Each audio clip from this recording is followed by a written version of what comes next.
What's up, everyone? My name is Matt James, and welcome to Generation Bitcoin.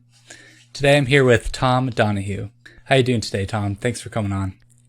Doing great, Matt. Thanks for having me. I'm excited to be on the show. You're the Director of Product Management at Kitcaster that connects podcast hosts with podcast guests. Can you go a little bit more into why you're interested in podcasting and how you got started in that? Definitely, yeah. So, I have been working on products for upwards like 5 years now, and mostly in the cryptocurrency space, which is how, you reached out to me through Kitcaster because you saw my interest in that. But they hired me to work on some products for them. So that's what I'm doing right now. And that guest list that you use to send some invites out and get connected with me on is one of the products that I'm spearheading right now and working on with them. So yeah, they brought me on to help to, grow the company and think of some new ideas and products that might be beneficial for podcast guests, podcast hosts, and just the industry as a whole. And the core basis of what we do at Kitcaster is connecting hosts with guests. So it's a really great resource for hosts who are looking to just send out invites to people that they want to see. Or we also have an agency side where guests can come on and get pitched to certain types of shows, like for their specific industry. Like, for example, we've had some guests in like the crypto industry come on and really want to get on specific types of shows to talk about their stuff. So those are kind of like two different sides to our business right now. And so we just connect people to have great conversations. Awesome. Do you think podcasts are the future? Do you think that they're going to still be widely used, and do you think that niche is a growing niche? For sure. I can definitely say right now that, we see it growing like crazy. So Kitcaster is just about over 2 years old.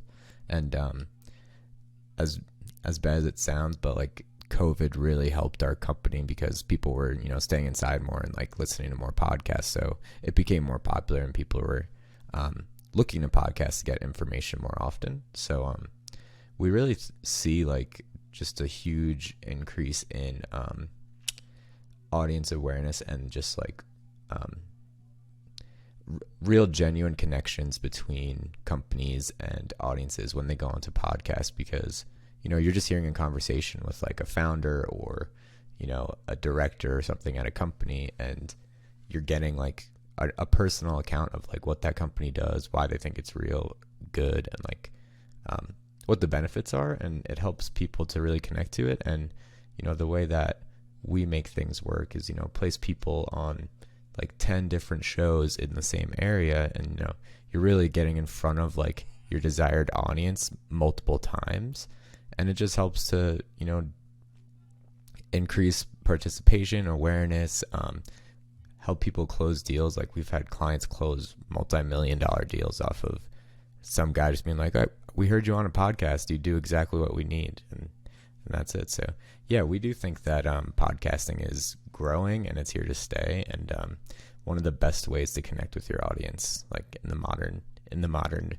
world of marketing, where you could just do banner ads online and jump in front of people's faces but not make a real connection. Yeah, for sure. I definitely agree. I think it really allows you to capture the attention of users for like a long time, right? Because they're so long compared to like a short YouTube video or a short article. You get like a whole hour of someone's attention, right? So it's a long time to pitch whatever you need to them, and also gain that trust, right? Yeah. Exactly. And it's one other thing that we say is like it's so hard for typically a lot of like CEOs are coming on as guests for us, and it's really hard to like sit those people down like for their marketing departments or whatever to get them to talk about their product. But with podcasts, we just squeeze in an hour a week. They talk to another, subject area expert who knows what they want to talk about, can have a great conversation with them. And then these companies get a bunch of really awesome marketing content of their founder, their CEO, talking about the product. And that's something that's not so easy for companies to get. Like you'd be surprised, like getting your CEO to talk for an hour about your crypto product. Like they're busy people. And if we could just help to squeeze this into their schedule and get some great content out of it, it really does help those companies. Yeah. Yeah. Sounds like it's very helpful for a lot of companies for sure. So you're also the co-founder and marketing lead at Secure Digital Asset Group. So can you go a little bit into cryptocurrency, how you found out about Bitcoin and why it appealed to you when you found out about it?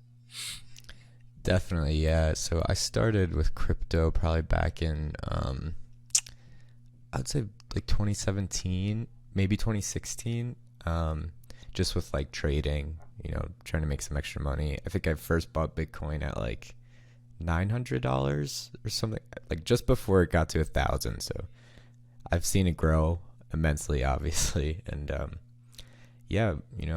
I have a business partner, Parker, who I started Secure Digital Asset Group with.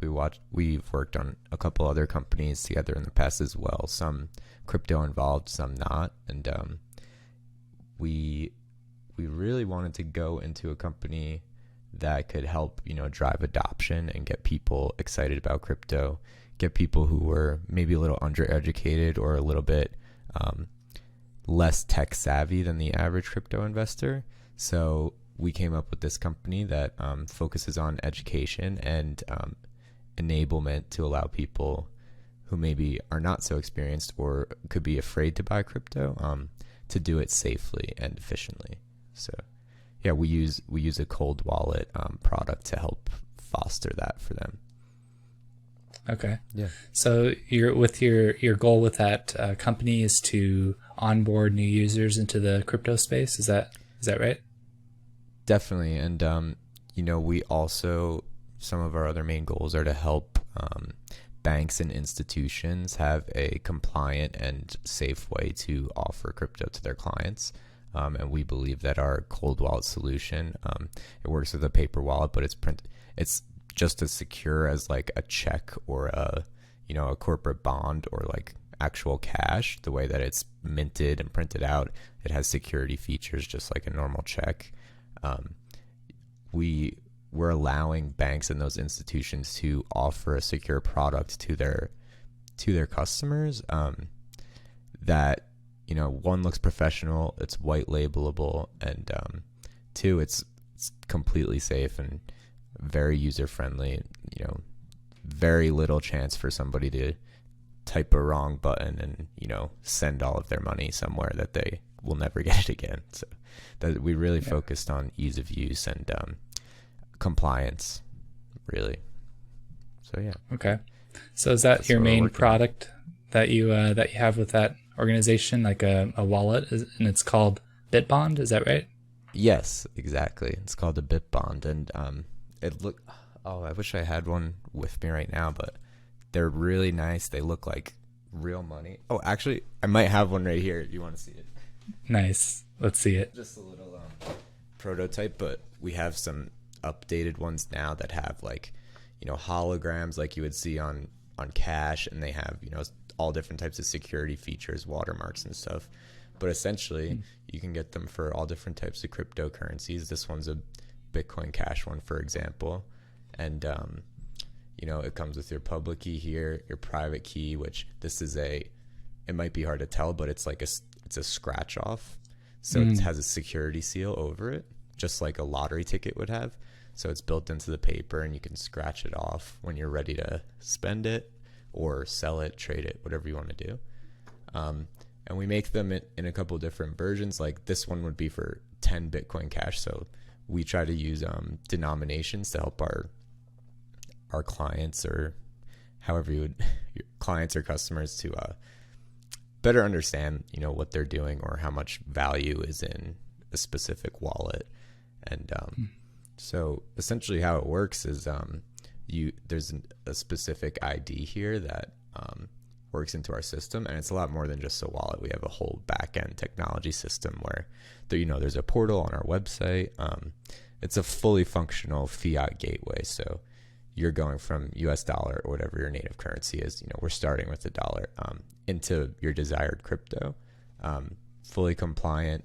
It's not like a trading platform where you're trading Bitcoin Cash for Ethereum or anything like that. It's strictly a fiat gateway. If you kind of think of like Coinbase, for example, now they have a lot more trading pairs, but it's, you know, at its core, it's a fiat gateway. It's like how we like to think of it. And yeah, so you can just simply go onto our platform and scan your private key just by holding it up to the camera like that. And it allows you to load whatever denomination is going to be on your bond. And just as easy when you're willing to sell or transfer, you just scratch off the private key and you scan it into our system like that as well. Very interesting. I could see that being desired by a lot of organizations, and definitely older people. You know, having a physical paper that represents it would probably feel better with that. Am I right? Of course, yeah. I mean, you know, we've done a lot of studies with like older investors or more traditional type people, and having the physical asset is really important. And also, the reason we went with something like this is because one of the main issues that banks and financial institutions have right now in terms of offering cryptocurrency or holding it as a custody solution for their customers is, you know, the actual like proof of possession, like the proof of ownership. Because if you have a pair of keys that's stored digitally, it's a lot harder to prove like ownership, custody of that. This is the only record of these keys, so we don't keep a copy of them. As soon as this is printed, it uses a data hashing and scrubbing technique. Everything gets deleted and it can never come back. This gets printed out on a secure printer. This gets applied over it before any human could ever even see it. So it's very secure. And, you know, we're working on a couple different things of like getting our process audited and stuff. And we're still working on a round of fundraising right now as well to get the right licenses and things that you'll need to actually sell and offer this type of service. So yeah, we got a lot of work ahead of us, but you know, we really think that it's something that could help drive like a much bigger adoption of the space and help people who might not be as confident to get in on it.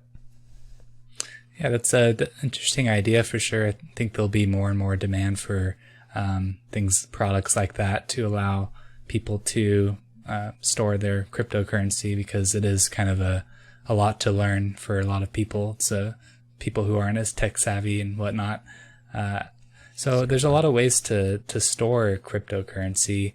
And do you recommend any certain way over another, or what's your take on how to store your cryptocurrency? Sure. Well, certainly I would recommend like a cold paper wallet solution if you're really looking at like a long-term hold or a significant amount of coin that, you know, is very valuable. It's just undoubtedly the safest way to hold it.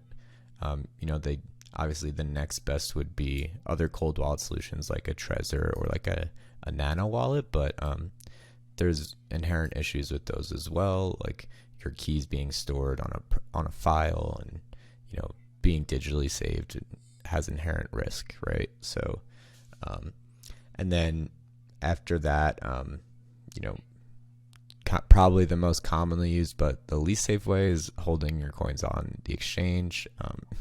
And everyone knows that can be an issue here or there, especially on exchanges like Robinhood, for example, which is being very, very popular right now.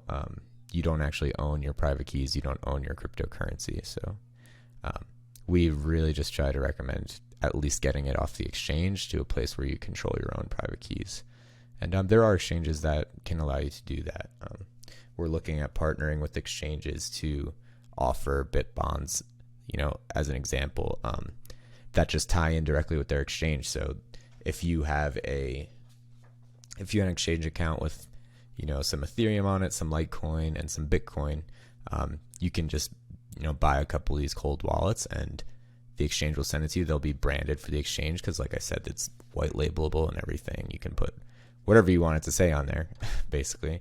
And just like how it would work with our system and exchange, you could just go on the exchange platform, scan your private key, and then all your funds are transferred off the exchange into your possession. So that's another option that we're looking at going down as well. But I'd say for now we're focusing more on banks offering crypto as a custody solution for their clients.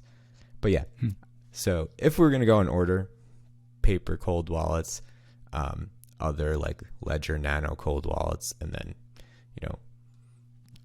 you could do desktop wallets, whatever, but exchange wallets are probably the least secure, especially the ones that don't allow you to hold your own private keys. Yeah. I was pretty surprised Robinhood doesn't allow you to withdraw your crypto. I think that's the only exchange I've heard of them doing that. That's pretty messed up. Yeah, you just don't own your crypto on Robinhood. It's as simple as that. So yeah, they say they have plans to, but I would never recommend it to anybody.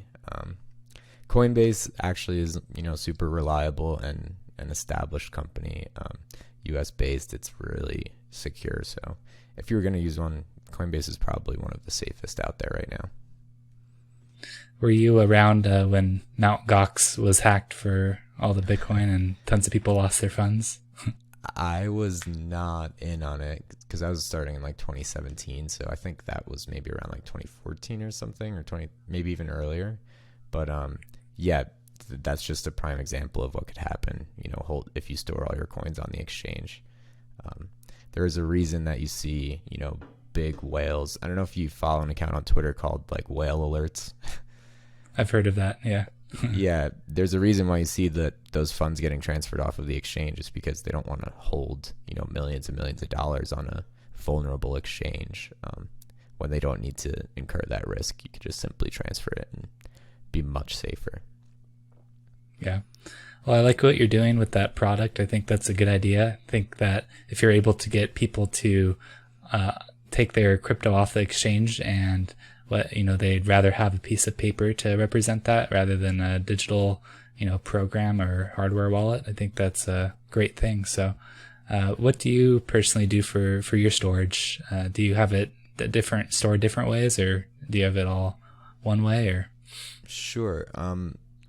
Coins that I'm looking for like a longer term hold that I don't plan to trade or sell particularly soon, I would use a paper wallet solution.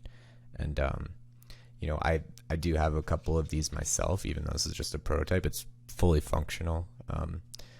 But you can also just go ahead and like generate paper wallets yourself if you know what you're doing. There's certainly ways to do it safer and less safer. So it's up to you. We just believe that our product is great because it takes away all those questions like, am I doing this the right way?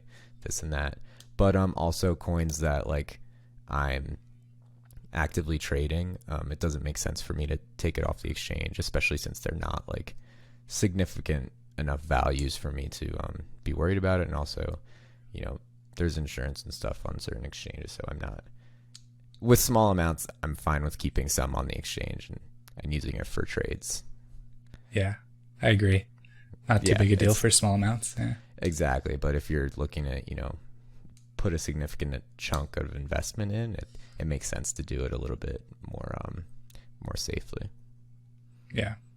A lot of people are concerned about too many people holding their crypto on exchanges and the fact that might concentrate power in certain exchanges that hold everyone's funds because people may be lazy and not wanting to self-custody their funds. Do you think the future holds a future where people are in self-custody over most of the time, or do you think that there's going to be these exchanges that are going to be holding tons and tons of funds? How do you see the future playing out with that? Well, I think we're seeing a lot of people, become educated and enjoy more decentralized exchange models. They're, becoming very popular. And also there are exchanges out there that are giving access to their private keys, and most exchanges you can withdraw on like Robinhood, but there are different options that are, going up against that issue. And I don't think it's an issue that will be widely prevalent in the future. Like, oh, one exchange has 60% of the Ethereum on the market. Like, I don't think we're ever really going to see that happen. Yeah. Yeah, for sure. Well, hopefully products like yours will help people self-custody funds, because that's super, super important. And I support anything definitely. to help with that, for sure. For sure, yeah. And, this is something that you could go hide it under your mattress or put it in a bank account lockbox, and have it custodied in a way that, is familiar to people. And it's insurable, it's commissionable by brokers and things like that. So we're really trying to push this product as like the bridge between the old financial system and the new financial system. Like, help the people who are used to the way the old things are, like a corporate bond that you would invest in a company with, to get into, the way things will likely be in the future. Because the way we see it is that most people who are developing wallets and products like that in the crypto space right now are just kind of thinking ahead and almost leaving some people behind in the dust and not really considering the people who might not be so tech savvy. Yeah. Yeah, that's a good point. I do hear about a lot of Bitcoin being transferred off of exchanges onto private wallets. So that's good news. And hopefully that continues to happen more, for sure. Definitely. So moving on to the recent market movements with cryptocurrency and Bitcoin, there is quite a big dip today as El Salvador enacted their legal tender, Bitcoin as legal tender. So do you think that the bull run is over for this season, or where do you think we're headed with the price action? No, I don't think the bull run is over at all. I think I understand why some people are having a little sell off right now. I might even also think it's a little bit of market manipulation for people to get in a little bit lower as the bull run continues on. We're still in the same bull run that was running 6 months ago, before that kind of larger dip around that time that happened, when Bitcoin was, approaching like 60,000, those levels. And then, we saw a significant, like 50% drop. We're still in the same bull run as then. I think we just had a pullback, like it's like correction. People are taking advantage of the news in El Salvador to sell off a little bit and maybe try to buy back in a little lower. And then maybe some people who think it actually is that serious that they're, accepting it as tender, that they think, it's, it's taking away anonymity. It's, the people in El Salvador are going to be required to register their wallets and stuff. And I think those are kind of the main reasons why people are thinking, oh, this isn't good. But I don't think we're anywhere close to stopping, and I don't think those issues are really going to be very prevalent moving down the line. Yeah. Yeah, I was super suspicious what happened. I mean, as soon as they enact the legal tender laws, and then boom, it drops like a rock, and then I don't know what caused that, but it sounds like a good thing, right? But I think that one of the main reasons is, like I had said before, taking away kind of the core values of like what cryptocurrency was built on. They're in El Salvador. I was reading a little bit about like the rules and stuff, and you're gonna have to like register your wallet like to your name and everything. So the anonymity is being taken away. It's becoming a little bit more regulated, which people don't want to see in cryptocurrency, like full regulation. They don't want to see governments like, it sounds like someone's hammering upstairs or something. They don't want to see governments, taking over and trying to benefit or centralize currencies like that. So I think that is one of the biggest things behind this dip. But I think even more than that, the people worried about that is bigger whales just being like, oh, we can use this as a way to sell off and, accumulate a little bit more. Yeah. Yeah, it's interesting to follow what's going on, for sure, in El Salvador with the government involvement with that. Hopefully it's not too regulated, and people still have a choice, right, to use a self-custodied wallet that isn't KYC'd. There is a government wallet, right? And are they required to use it, or is it encouraged? So from what I read, I just know that they have, their own platform where people will be registered to the wallet. So like your wallet will be linked with your name and, your ID number, whatever they use in El Salvador. And they do have obviously their own government has their own wallet, but I'm not too familiar exactly with how it works, but it's going to be interesting to see. And I think either way, it's going to be good for us to find out, what kind of is working and isn't working. I think you're going to see a lot of countries come out with their own cryptocurrency, within the next 5 to 10 years, United States included. I don't know if you saw in one of the, I think it was in one of the stimulus packages. There was a provision written in for the United States to mint their own cryptocurrency. So it's already been approved.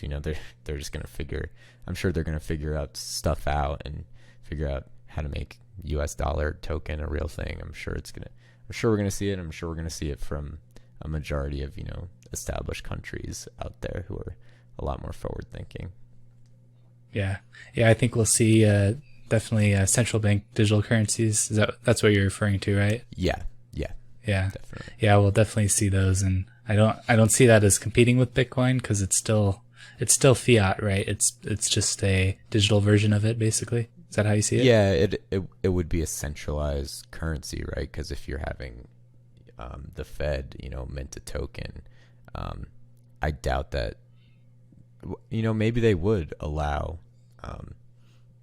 private parties and individuals to mine it and allow the network to be decentralized, but I don't see them giving up control of the ecosystem, like more than 51%, which is what it would take to be decentralized.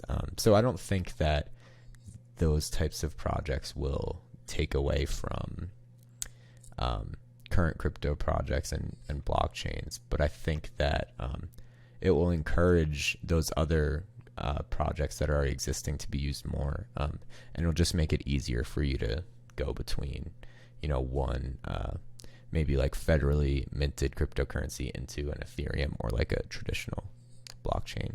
I think it'll just make things a lot easier. I think the governments of the world will catch on to that and realize that crypto is here to stay. I think they're already realizing it. You see governments, approving new things all the time, trying to figure out how they're going to regulate, which is another reason that we think our product can be successful, because you'll have it. It is kind of, in a way, because we obviously have KYC, AML, similar to what El Salvador is doing. Like, who owns this wallet? With BitBonds, it helps you to be fully compliant for tax purposes and regulation, and it does help to kind of give a little bit more identity to what's going on. So, but you could also that's if you were to use our exchange platform. We have to legally collect KYC AML from anyone using our platform.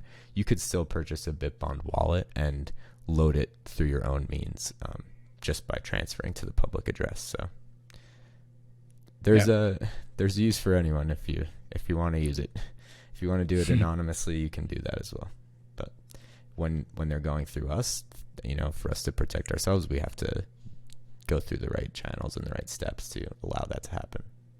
Yeah, it makes sense. I mean, that's what you got to do. I think it's good because you're onboarding new users, and KYC is required. So that's what we have to do. But I mean, it does give the ability to, like you were saying, people can use it anonymously if you want. But for exchanges and whatnot, they do have to use KYC and whatnot. Are you concerned about central bank digital currencies being too Orwellian to tracking and storing of all transactions and relating every address to everybody and being able to survey that entire nation? Does that scare you at all? What do you think about that? Well, I think that's the reason that they're going to want to do it. I think that would be their main point behind creating something like that. You have a Fed that is used to being able to see what everyone's doing. They want to collect on their taxes. They want to know who's doing what. They're already doing their best to make sure that they're getting every tax dollar they can from current crypto transactions that are happening. So I would assume that, they will be trying to trace everything and know who's doing what. And I think that's just inevitable. And also that's just another reason why it's not going to take away too much from the already existing blockchain projects that are out there. Yeah, I agree. It's definitely a separate thing when you're looking at a decentralized cryptocurrency like Bitcoin, comparing that to a centralized, it's just the digital version of fiat money is how I see CBDCs. So, yeah. Yeah.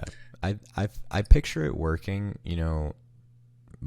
very similarly to how, we do online banking.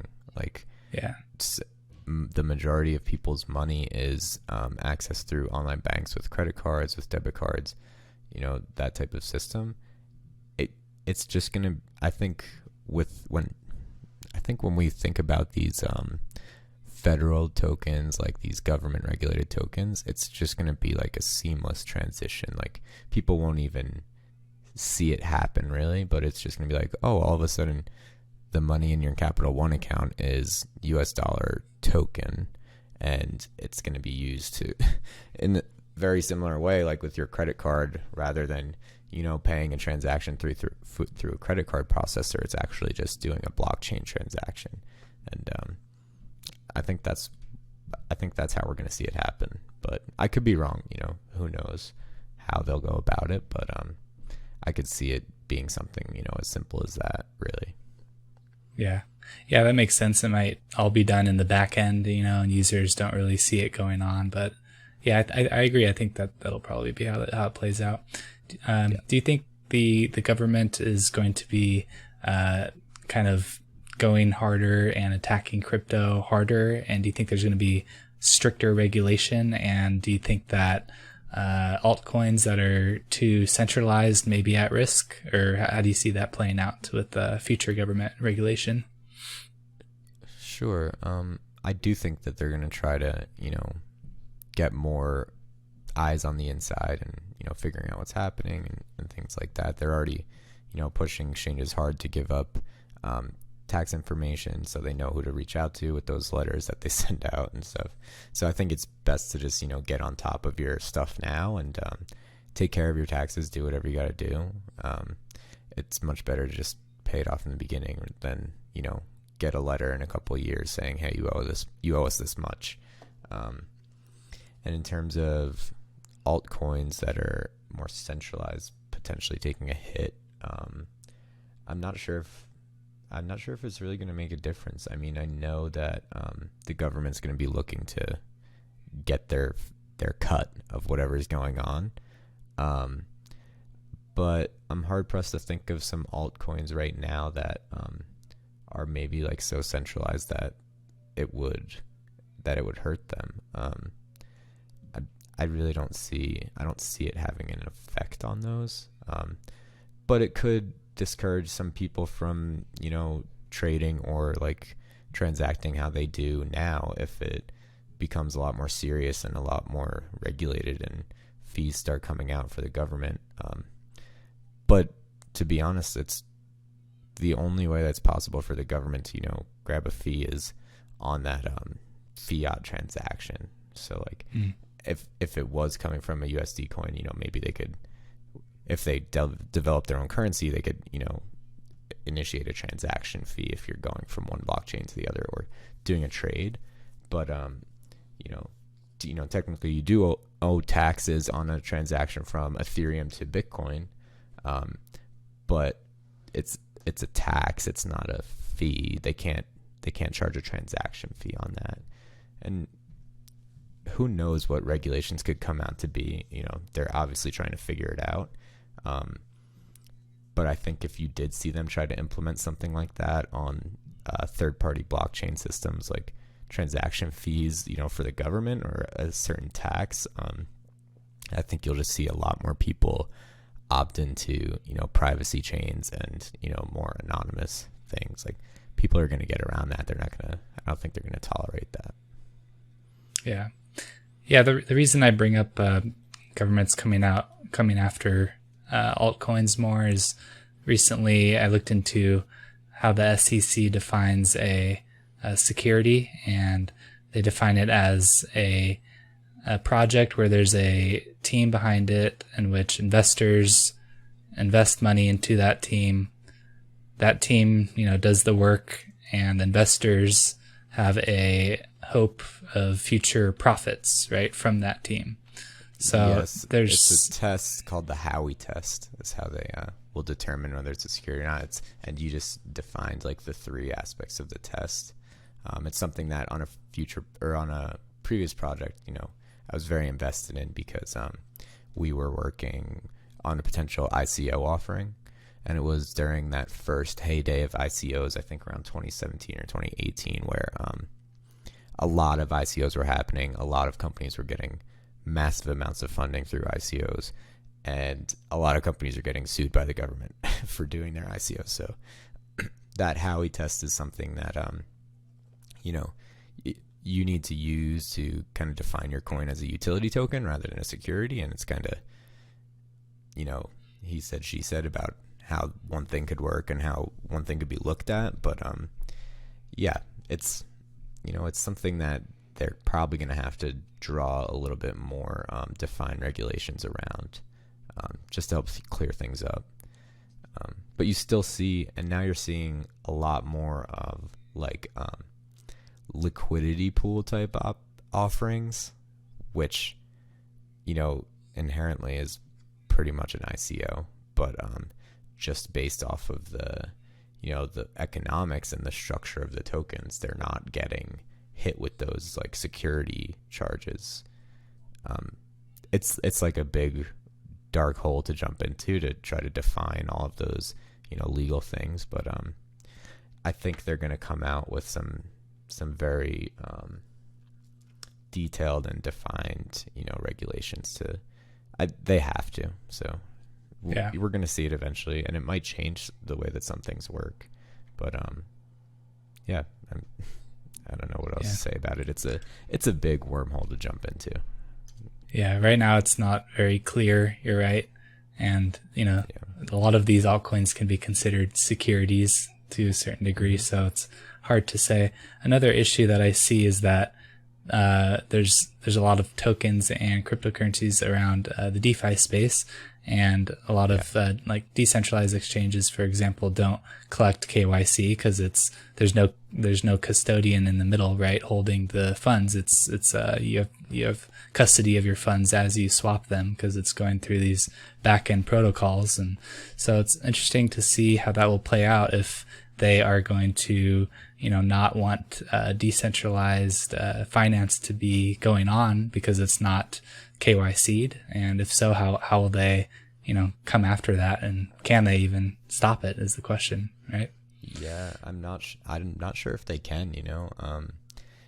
The first thing they would have to be able to do to stop it would be to trace it, and that's just like it's so hard right now with the MetaMask and perpetual swaps, Pancake Swap, like those types of things. It's tough, and I mean you can go into the blockchain explorer and see how people are swapping and things like that, but if anyone wants to do something anonymously, they can. I think it's going to take a lot from them, and I'm not even sure if it's fully possible, unless they just straight up say, it's illegal to do this, and if we catch you doing it, like you're going to go to jail. Like I don't think they're going to stop people, and even if they do say that, it's still not going to stop everybody. So I'm really interested to see what's going to happen with all that stuff. Me too. Yeah, it's definitely fun to watch and see how it plays out. So yeah. Moving on to we were talking about tokens, DeFi tokens, and altcoins. Do you think what is your take on toxic maximalism and Bitcoiners who think that Bitcoin should be the only cryptocurrency and all other ones are a waste of time? Yeah. Okay. I know there's people out there like that, but I didn't know we had the term ready to go. Toxic maximalism. Yeah, I mean, I don't get why some people think that way. It's clear that other currencies are going to be better for certain applications. I think that Bitcoin will always obviously be the first crypto, right? And it will always be like the gold of crypto. I think Bitcoin's always going to have value, and I think it's going to be valued at over like $100,000, like a lot higher than it is right now. But obvious to me, at least, that it's not going to be the only cryptocurrency, and it's not the best cryptocurrency for everything. I'm not even sure if it's the best cryptocurrency for anything at all. Like, I think it's just inherently the first crypto, and people will always look at it as the crypto gold, so it has an inherent value, but it's not the best for transactions. It's not the best for transaction speed, security. There's much, safer coins out there, much faster coins, much cheaper coins to transact with. So to me, there's obviously going to be other players. Who knows what the next biggest one will be? I think Ethereum's really promising for the applications that it has right now. The features, the smart contracts and stuff are just things that aren't possible with Bitcoin. So at least now, but I don't even see in the future them, even going for anything like that. Why compete? If Bitcoin's good at one thing, being the first cryptocurrency, it's not better than any other token at anything else. So I don't think Bitcoin will be the one and only, as the maximalist might say. Yeah, I agree. I don't think it'll be the one and only either. There'll always be other cryptocurrencies. However, I have been listening to a lot of maximalists and the points that they make, and I have learned a lot about how I do think Bitcoin is the most secure and the most decentralized and unstoppable money, and it's made to be a money, right? Like a base layer money. And it's interesting to see, store value, and things are being built on top of it. And it's interesting because it's kind of like a layered architecture, like kind of like the internet, or like TCP, HTTP. It's built in layers, and with the Lightning Network being built on top of it, people are able to do instant and nearly fee-free transactions.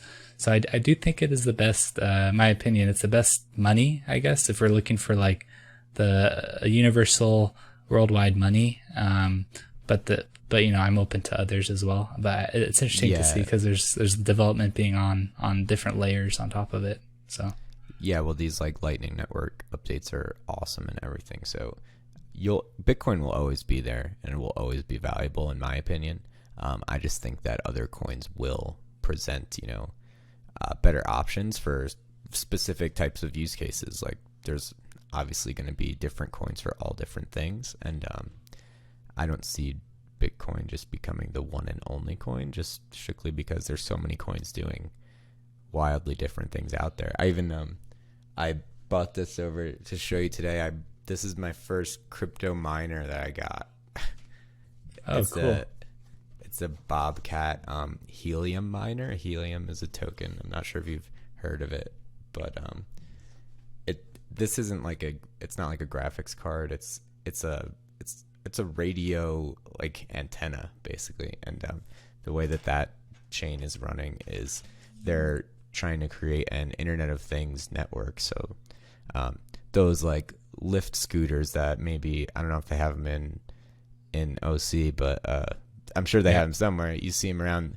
Those things all need internet connection, and every smart device, whatever that's Internet of Things device, needs an internet connection. So the Helium people are trying to build like a mesh network using low range radio frequencies to connect everything, and I just think it's a really cool project, and it's something that Bitcoin isn't even considering doing. Just as an example, not to hate on Bitcoin and everything, I love Bitcoin, but there's just going to be so many different use cases that we can't even imagine yet, and Helium is just one of those ideas as well that is just cool, and people undoubtedly support it. So I think there's going to be plenty of tokens that come and go to do different types of things. And who knows, maybe one day like a token will become so widely used that it's more valuable than Bitcoin, or if not more valuable, more commonly used and transacted with than Bitcoin. I could certainly see that happening. Yeah, there's a lot of other use cases. It's definitely completely different from base layer money, which Bitcoin is trying to be. So, yeah. So moving on, do you think more countries are going to be adopting cryptocurrency as legal tender in the future and follow suit of El Salvador, making it Bitcoin as legal tender? What do you think about that? Sure. I think it's going to happen. Like, there's already been countries in Asia who, I don't want to say any like wrong countries, but for some reason I feel like South Korea or like Japan, you can already use cryptocurrencies in stores over there and stuff. I don't think they're nationally recognized currencies, but I think we will see it, start to happen more and more. And I think in the long run, rather than seeing countries accept an already existing crypto like Bitcoin as a national currency, I think we're going to more often see countries just create their own cryptocurrency like we talked about before. It just makes more sense to me, at least. Yeah. Well, with El Salvador as well, they have their own like issues with their economy and stuff, and their own fiat currency's value. So, it might make sense for countries in positions like that to accept a much more widely valuable and more recognized currency than even their own. I think people would take Bitcoin over an El Salvadorian dollar or whatever currency they use. I'm not even entirely sure, but it makes sense sometimes for them to do that. But I think more often we're going to see countries create their own currency. Yeah. Who do you think will be next to hold Bitcoin on their balance sheet in terms of institution or country? Where do you think who's going to be next with that? Do you have any predictions? Well, I think pretty much every institution's doing it right now. So for the next country, I don't know. I think once people see how it works in El Salvador, or just from the news, like other countries will be like, yeah, why don't we do that too? And I don't know, maybe some of the more like forward techie thinking countries in Europe will do it first. I can really see like an EU token or something like that becoming a thing. So I wouldn't be surprised if they hopped into other cryptocurrencies before that became a thing. Yeah. Where do you see the future in terms of Bitcoin and fiat money or government tokens, as you were talking about? Do you think there'll be a clash, and do you think that one will come out the winner, or do you think that fiat monies and Bitcoin will coexist, or how do you think that will play out? I see like definitely a much more of a cashless future as certainly a real possibility. I think people love cash, and I think they love how it feels and just the simple idea behind cash. So I think obviously it will always exist. But I do see, just like we said before, companies coming out their own currencies, and just the wider adoption of already existing and to be existing currencies that are decentralized and not run by any institution. I think there will be a real, defining moment, or like a clash, if you might define it that way. But I don't think it's going to be as like detrimental or,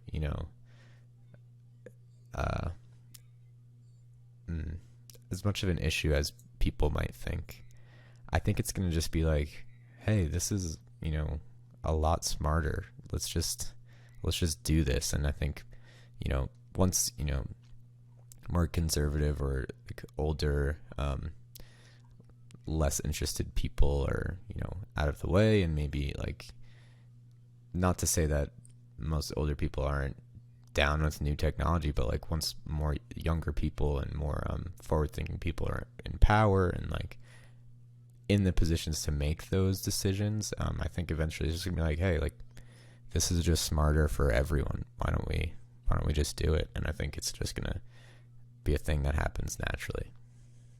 Yeah, I see the same. I mean, you have two options. There's tons of countries and institutions with, lots of fiat money just being held and cash reserves not doing anything, and it's losing value over time. It's losing so much value. They're printing, 35, 40% in the last year of all dollars created or is printed in the last year. So you're looking at that devaluation happening, or you can hold it in something with a hard cap, right? It's pretty obvious. Yeah, don't even get me started on the US dollar, because I'm fully convinced that we'll see a big crash, coming in the value of the USD. So I hold more I'm holding more and more value each day in cryptocurrencies over US dollars, and that's just my own personal opinion that that's going to happen. But the way that the fiat reserve system works and fractional reserve lending, if you've looked into that type of stuff, Yep.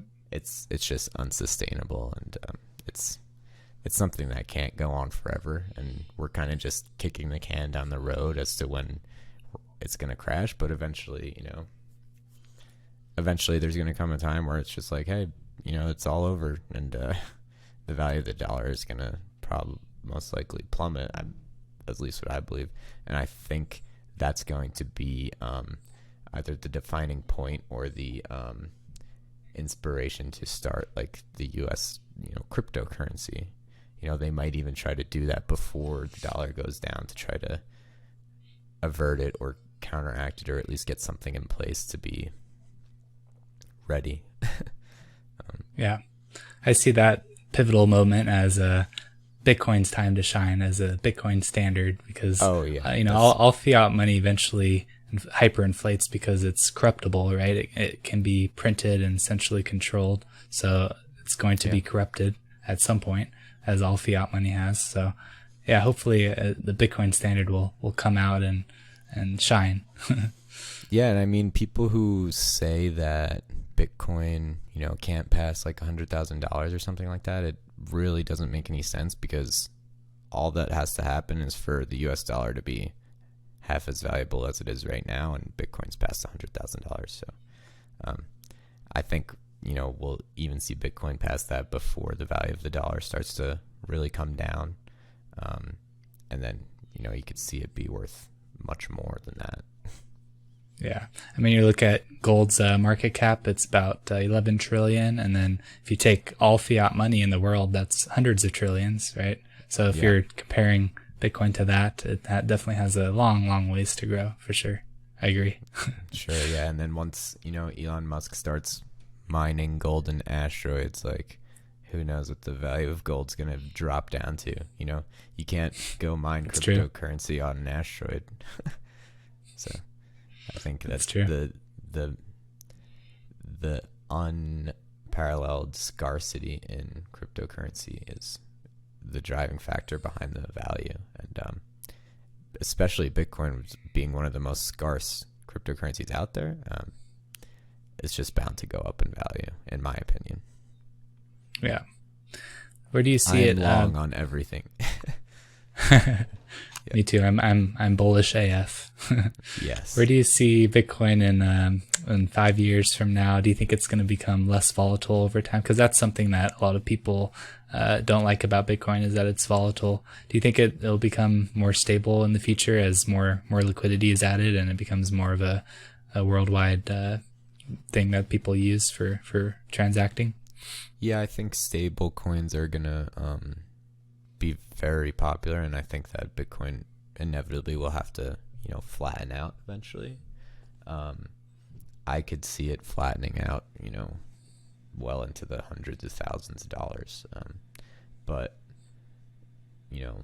there's only a certain amount of money in the world. I don't see Bitcoin just being like extremely volatile, like into the millions or whatever. I don't see it happening, but yeah, for it to be more widely used as a currency, it should be more stable, and that's another reason why other coins are so great too, because there are coins built to be stable and built to be used as a transaction of value over time, so that I can pay a merchant with my Bitcoin, I could pay my merchant with whatever it is for a car, and by the time I get home, the amount I spent on that car isn't twice as much. It's something that needs to happen, and if any cryptocurrency plans on being a widely adopted transactional currency, it has to have some sort of stability.